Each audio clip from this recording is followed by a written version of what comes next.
Allora, buona giornata, siamo venuti a trovare, gentilmente ci ha ospitati la dottoressa Isabella Fusiello, che è il nuovo questore di Padova, e siamo venuti ovviamente a conoscerla, ripeto, ringraziandola dell'ospitalità. Così la prima domanda, visto che sarà una chiacchierata informale e nello stesso tempo anche formale, lei dall'inizio di aprile, 8 aprile, che lei ha l'incarico qui a Padova, così come Padova, come l'ha trovata? Che città l'ha trovata? La conosceva? Gliel'hanno raccontata? Oppure lei quando è arrivata ha voluto visitarla e conoscerla? E cosa ha trovato di bello in questa città? Allora, innanzitutto sono onorata di essere il questore di una città che ritengo essere importante, non soltanto a livello regionale ma anche a livello nazionale. Io ho preso servizio l'8 di aprile, ho fatto un giro e subito mi sono immessa sul territorio cercando di visitare soprattutto quelle zone che immediatamente al mio insediamento mi sono state rappresentate e segnalate come situazioni di criticità. Parlo ovviamente della zona della stazione e delle zone adiacenti alla stazione.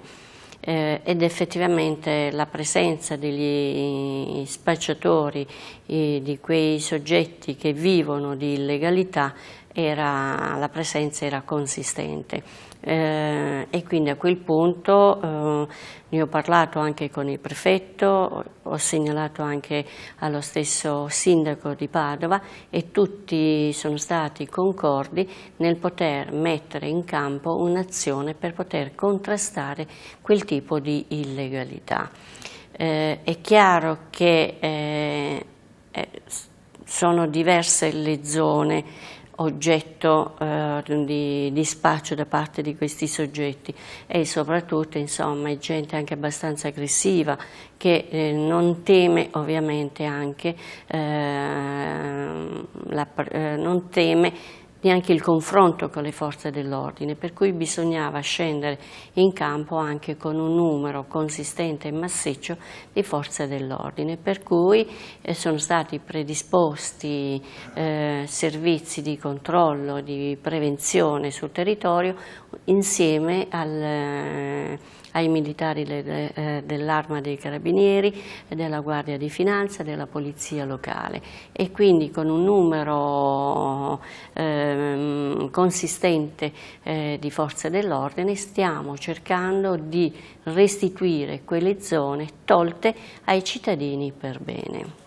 Lei mi ha posticipato, dottoressa, l'intervista, perché io volevo fare inizialmente appunto la città di Padova, una donna la prima volta questore di Padova, poi andavamo proprio dal lato professionale, me l'ha anticipata, ha fatto benissimo, però ci ritorneremo. Invece io volevo dirle, prima volta una donna che dirige una questura qui a Padova, e non so cosa le ho detto i colleghi, una donna l'hanno presa un attimino con gli occhi per traverso, come si dice da noi, accolta con piacere, perché sei una donna, dopo tanti anni che abbiamo sempre visto un uomo quest'ora, ecco qui nell'ambiente di lavoro l'hanno accolta in maniera, vabbè che l'incarico quest'ora è già un incarico importante, però sa, sempre una donna e mamma mia. Sono abituata insomma anche a giudizi di questo genere, però devo dire che è la mia quarta sede da questore, quindi la prima è stata ovviamente, come le ho anticipato prima, Cuneo, poi successivamente Reggio Emilia, una realtà molto complessa dal punto di vista territoriale con diverse problematiche, poi sono stata questore anche a Trieste e quindi anche lì ovviamente per la prima volta una donna come questore e poi da ultimo anche Potenza. Quindi, che è la prima volta quest'ora da donna a Cuneo? Allora, a Cuneo mi hanno accolto molto bene, anche perché ovviamente inizialmente sono piuttosto perplessi sulla figura della donna come questore, però dopo hanno apprezzato le qualità anche perché ha un modo diverso di affrontare le problematiche non soltanto interne nella gestione del personale ma anche le problematiche, le criticità presenti sul territorio, ha un diverso approccio. Un esempio, dottoressa?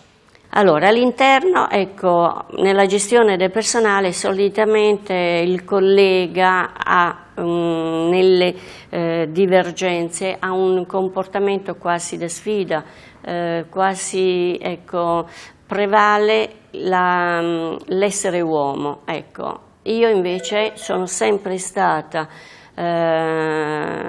il questore che ha cercato in ogni modo, ecco, di affrontare le problematiche con la dialettica, ascoltando tutti, oltre al personale, i sindacati, e poi ovviamente trarre le conseguenze e soprattutto poi a trarre le conclusioni sono io, avendo io la responsabilità nella gestione del personale. E la stessa cosa anche sul territorio. C'è qualche aneddoto da raccontarmi quando è diventata questore la prima volta, che magari qualche collega, insomma qualche aneddoto simpatico, perché presumo l'avrà avuto?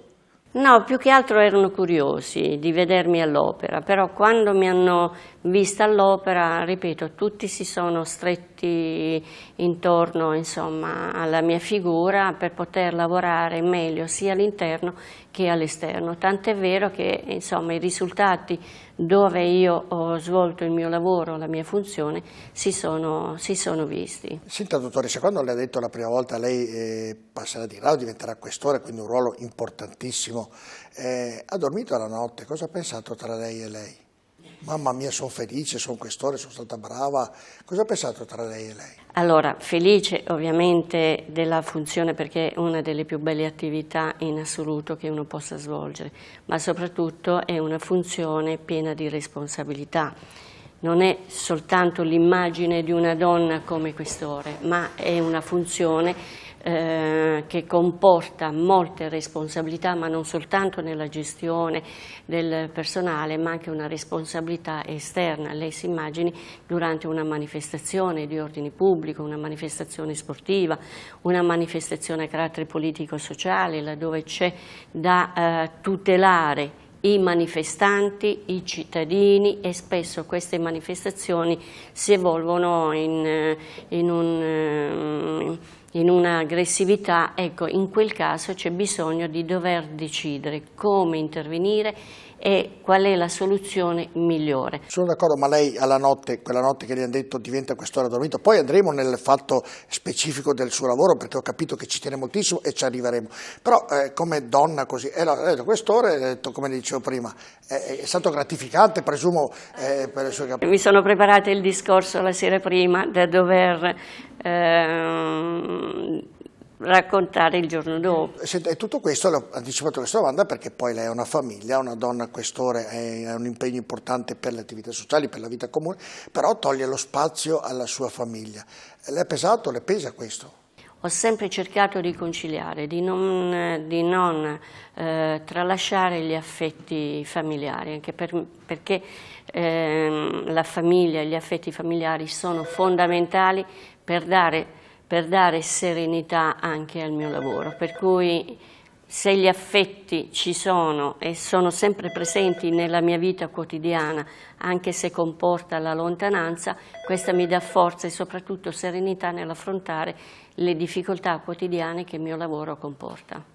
Allora, dottoressa, abbiamo sentito un po' la parte privata, se così si può dire, lei riesce a conciliare benissimo le cose sia con la famiglia sia nel suo lavoro. Ritorniamo invece nel lavoro che lei dovrà svolgere in questa città. L'aveva già anticipato all'inizio dell'intervista che ovviamente è una città tutto sommato abbastanza tranquilla, però c'è questo macigno che è la droga e i drogati. Si riuscirà una volta o sarà impossibile risolvere questo maledetto o benedetto problema, come lei vuole meglio definirlo? Allora, io ritengo che il problema dell'uso anche smodato di sostanze stupefacenti non è un problema solo e esclusivamente di polizia, è un problema anche culturale. Ecco, spesso si vuole caricare sulle forze dell'ordine un problema che ritengo sia un problema sociale, di disagio sociale e culturale. Io ritengo che questo tipo di problema debba essere affrontato intorno ad un tavolo con tutte le componenti, cominciando anche dalla stessa istituzione scuola, istituzione famiglia, perché c'è questo uso smodato di far ricorso alle sostanze, alla droga? Vuol dire che i giovani, e non solo i giovani, vivono situazioni di disagio, e questo disagio da dove proviene? Da situazioni familiari, da situazioni personali, dal disagio magari che molti giovani non riescono a trovare il lavoro. Ecco, più che fare un'azione di repressione, io ritengo che bisognerebbe fare un'azione di prevenzione, andare all'origine di questi disagi di cui molti vivono, e cercare di trovare una risposta o delle risposte al disagio giovanile. Altrimenti tutto, ecco, viene demandato alle forze dell'ordine. C'è un uso anche da parte di moltissimi giovani. Io ritengo, per esempio, e questa insomma è l'esperienza che mi porta anche a dire, si è abbassato anche l'età dei giovani che fanno uso di sostanze stupefacenti, quindi non soltanto i ragazzi del liceo, delle scuole medie superiori, ma in alcune situazioni abbiamo riscontrato anche i giovani delle scuole medie, ovviamente della terza media, parlo di altre realtà. Quindi vuol dire che anche se noi siamo presenti con il nostro personale davanti alle scuole, ma non è questa ovviamente la soluzione, perché i ragazzi girano l'angolo e ovviamente ne fanno uso. Ecco perché bisognerebbe coinvolgere diverse istituzioni. Ma perché non l'hanno mai fatto, dottoressa, secondo lei questo? Perché presumo la problematica che lei mi sta dicendo è una problematica vera. Oltre al disagio di qualche ragazzo, oggi la droga ne fanno uso in maniera anche importante, anche chi ha la possibilità economica di poterlo fare. Ma perché non è mai stata fatta dallo Stato, chi doveva prendere questa decisione, proprio dalla base delle persone, dalla scuola e da tant'altro, dire guardate che questo fa male e tutto deve passare attraverso l'intervento delle forze dell'ordine, dei carabinieri, della polizia, di tant'altro. Per quale motivo non viene fatto? Ci sono interessi che vanno al di là, secondo lei? Io mi limito a rappresentare e a segnalare quelle che potrebbero essere le problematiche e in che maniera eventualmente affrontarle. Ecco, io nel territorio dove ho lavorato ho cercato di riunire le diverse componenti. Qualche miglioramento ovviamente c'è stato, però ecco, oggi le famiglie sono molto impegnate nel lavoro, i figli ecco, vengono lasciati un po' a se stessi.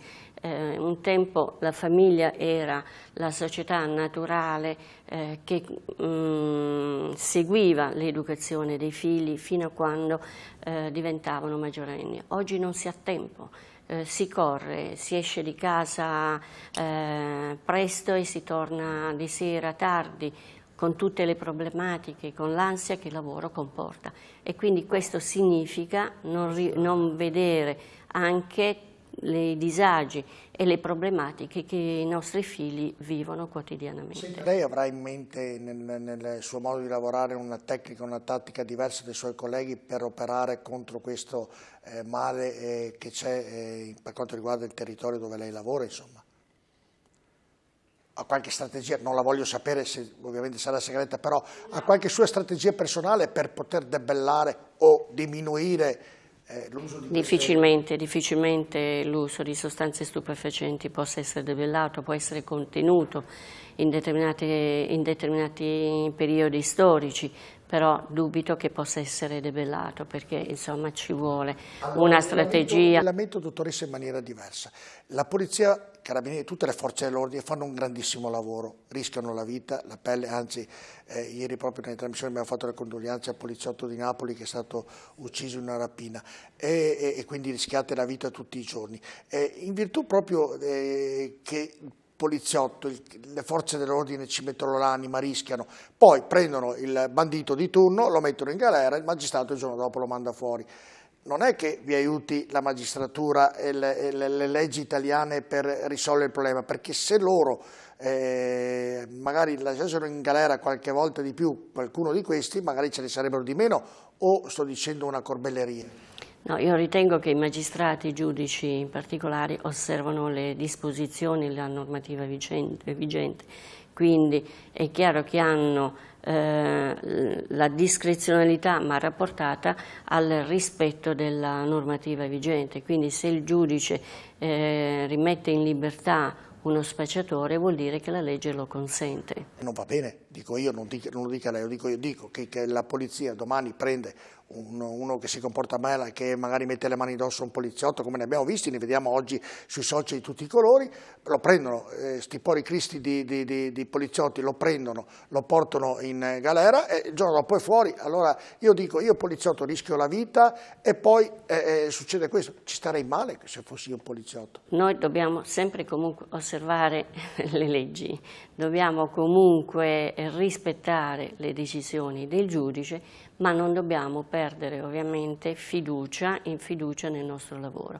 Per cui noi continueremo sempre e comunque a fare il nostro lavoro e cercare sempre di farlo nel miglior modo possibile, tale che il nostro lavoro possa tradursi in un servizio in favore dei cittadini.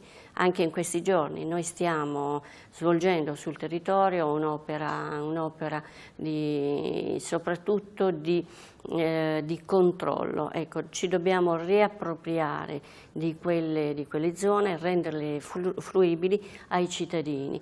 Sto facendo un lavoro di far sì che la nostra istituzione abbia fiducia nei cittadini e che il cittadino possa rivolgersi a noi con le loro istanze e che quelle istanze possano essere a quelle istanze possano essere date delle risposte. Senta, al di là della droga, che è l'unico problema di Padova è abbastanza una città sicura, ovviamente succedono i piccoli fatti come succede in tutte le parti del mondo, però tutto sommato gliel'hanno presentata come una città abbastanza tranquilla, insomma, sotto questo punto di vista? Assolutamente, ho fatto diversi giri, soprattutto nel centro, ed è veramente un salotto. Ecco perché bisognerebbe cercare di tenere la città di Padova, non soltanto il centro storico, ma anche le zone adiacenti, ecco, pulite e in maniera tale che la gente possa riversarsi in strada senza avere il timore di essere molestato oppure vittima di furto, di borseggio o altro. Io ritengo che il bene della sicurezza, ed è una delle nostre attività principali, sia un bene che deve appartenere a tutti e deve essere tutelato da tutti, ma non soltanto dalle forze dell'ordine. Occorre che tutti diano un proprio contributo ed è questo che poi il discorso, io incontrerò nella prossima settimana alcuni rappresentanti dei comitati di quartiere ai quali insomma chiederò anche a loro di dare il contributo per le loro zone affinché quelle zone che attualmente o che fino a ieri erano occupate dagli stranieri, quelle zone devono essere occupate dai cittadini per bene. Loro attraverso iniziative devono scendere, devono occupare quegli spazi, altrimenti quegli spazi lasciati liberi verranno ovviamente occupati da altre persone. Certo. Senta, dottoressa, per via di questo maledetto virus ovviamente è cambiata un po' la nostra vita, la vita di tutti noi e ovviamente ci sono anche meno furti, presumo, non so, in questi 2 mesi qui lei ha potuto notare, non so, oppure gliel'hanno detto perché essendo arrivata da poco, ovviamente nei mesi iniziali non c'era, sono diminuiti i furti, sono diminuiti insomma i comportamenti da parte di certe persone proprio in virtù che il virus fa tenere molta gente nelle proprie abitazioni? Sì, effettivamente ci sono meno, proprio praticamente nulle le denunce dei reati contro il patrimonio. Qualche denuncia sui danneggiamenti alle auto in sosta e infatti proprio nella mattinata il sindaco mi ha segnalato una zona centrale dove negli ultimi giorni le autovetture parcheggiate sono state danneggiate. Ecco, poiché c'è questa interazione tra cittadini che si rivolgono al sindaco, il sindaco che si rivolge all'autorità di pubblica sicurezza, abbiamo la possibilità di poter ovviamente dare una risposta immediata. Senta, dottoressa, poi Padova è una città dove c'è un'università importante, oltre 60.000 studenti, quindi ora non ci sono perché sono tutti poverini nel senso ovviamente lato della cosa, non possono intervenire per il motivo che tutti noi sappiamo, però è anche ovviamente una problematica dove ovviamente il questore dovrà guardarla con molta attenzione perché la sera in centro si lamentano quando ci sono le feste e tant'altro. Ecco. Come intende lavorare per quanto riguarda i ragazzi giovani e seguire appunto questa problematica, se è una problematica, insomma? Allora, io ritengo che ogni spazio della città debba essere vissuta e spesso c'è una contrapposizione di interessi tra i giovani che vogliono vivere le piazze, vogliono vivere le vie cittadine attraverso ovviamente anche le movide, attraverso gli aperitivi, attraverso la frequentazione dei bar, e dall'altra parte c'è gente che invece, gli abitanti, che vorrebbero un po' più di tranquillità. Però è chiaro che se, come ho detto prima, le piazze, le vie debbono essere vissute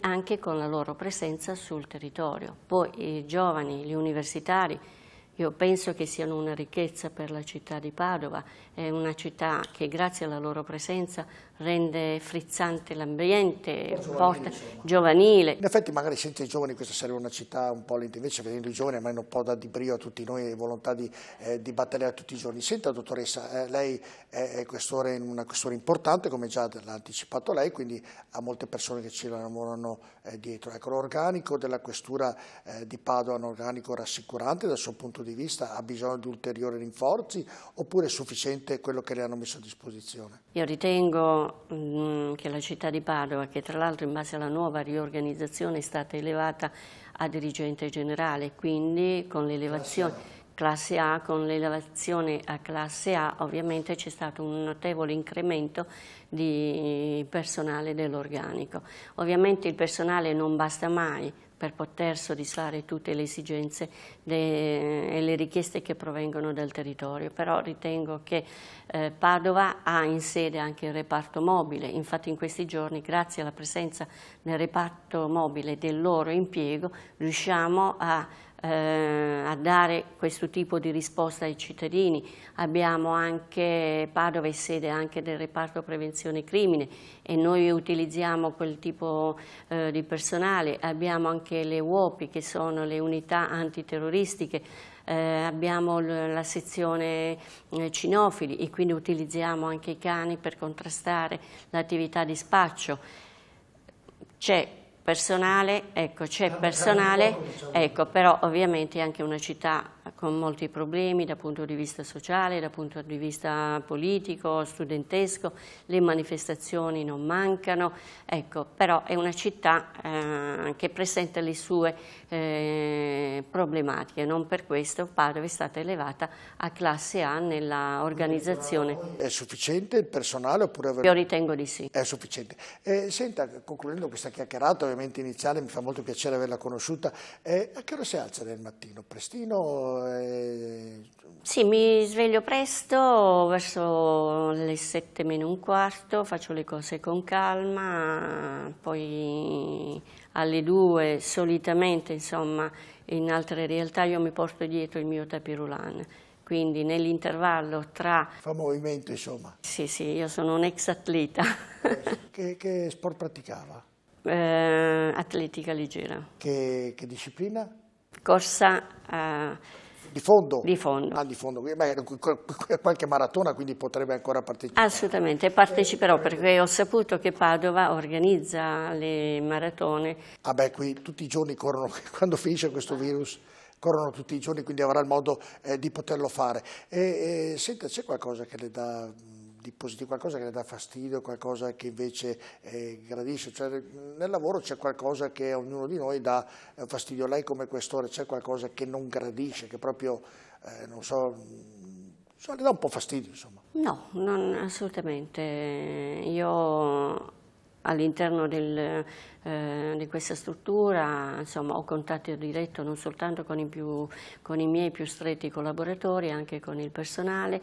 La mia filosofia è quella di tenere la porta aperta.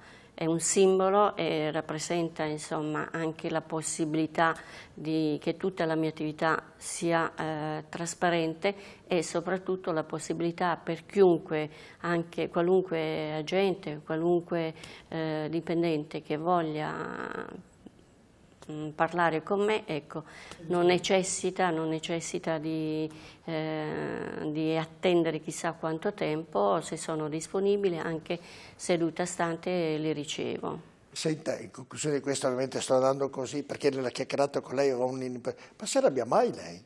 Sì. Non sembrerebbe perché così tranquilla, piacevole, col sorriso. Assolutamente. Ho detto, mamma mia, però... No, mi arrabbio. Le posso assicurare. No, non sembrava, cioè così nel rapporto che abbiamo avuto in questa breve chiacchierata, insomma, sembrava una persona molto sicuramente affabile, questo sicuramente, però anche che arriva al ragionamento senza arrabbiarsi, invece si arrabbia, quindi... Mi arrabbio. In bocca al lupo, dottoressa. Grazie molte.